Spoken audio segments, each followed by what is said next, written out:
ত্রিদেশীয় টুর্নামেন্টে খেলতে সোমবার সকালে জর্ডানে যাচ্ছে বাংলাদেশ নারী ফুটবল দল। 23 সদস্যের চূড়ান্ত দল ঘোষণা করেছে বাফুফে। আগামী 23 জুন থেকে 5 জুলাই পর্যন্ত হবে মিয়ানমারে এএফসি উইমেন্স এশিয়ান কাপ বাছাই। সি গ্রুপে বাংলাদেশের 3 প্রতিপক্ষ মিয়ানমার, বাহরাইন ও তুর্কমেনিস্তান। সেই টুর্নামেন্টের প্রস্তুতিতে এই মাসের শেষে জর্ডানে একটি 3 জাতি টুর্নামেন্টে অংশ নিচ্ছে বাংলাদেশ।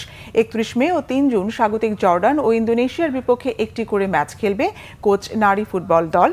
সফরের জন্য বাফুফে ঘোষিত 23 সদস্যের চূড়ান্ত দলে জায়গা পেয়েছেন সর্বশেষ গত বছর ফেব্রুয়ারিতে সংযুক্ত আরব আমিরাত সফরের স্কোয়াডে থাকা 11 ফুটবলার।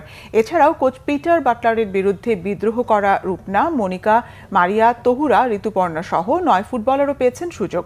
তবে বাটলারের দলে জায়গা হয়নি সাফ জয়ী 5 ফুটবলার সাবিনা খাতুন, মাসুরা পারভিন, সুসীমা সুমাইয়া, কৃষ্ণা রানী ও সঞ্জিদা আক্তারের। ফিটনেস ও বয়স বিবেচনায় তাদের রাখা হয়নি জানান কোচ বাটলার।